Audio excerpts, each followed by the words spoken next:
Hi everyone, welcome back to my channel.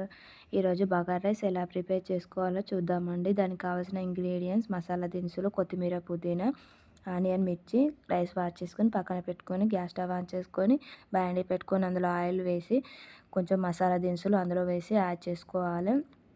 అలా add చేసుకున్నాక కొంచెం వేపాక అందులో మనం కట్ చేసి పెట్టుకున్న ఆనియన్, మిర్చి కొంచెంగా వేసుకొని కలుపుకోవాలి.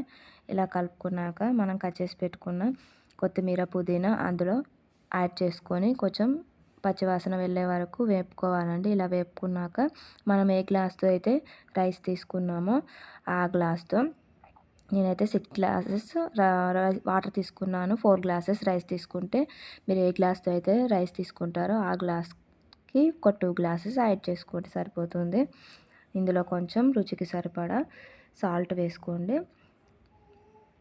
ఇలా కొంచెం రుచికి సరిపడా సాల్ట్ వేసుకొని కొంచెం మసాలా యాడ్ చేసుకోండి, ధనియాల మసాలా.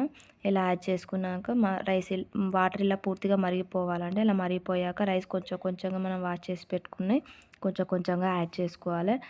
ఇలా రైస్ కొంచెం కొంచెంగా యాడ్ చేసుకొని అవి పూర్తిగా ఉడికిపోయాక 70% పూర్తిగా ఉడికిపోయాక మనం మూత పెట్టేసుకొని స్లిమ్లో పెట్టుకోవాలండి. స్లిమ్లో పెట్టి ఒక 10 మినిట్స్ తర్వాత తీసి చూడాలి. అప్పుడు రైస్ బాగా అయిపోతుందండి. చూడండి ఎంత బాగా రైస్ అయిపోయిందో, ఎంత బాగా వచ్చిందో. వేడి వేడి బగారా రైస్ రెడీ అండి. బాయ్ బాయ్, నెక్స్ట్ వీడియోలో కలుద్దాం. ఒక లైక్ చేయండి, సబ్స్క్రైబ్ చేసుకోండి. లైక్ చేయడం మాత్రం మర్చిపోకండి.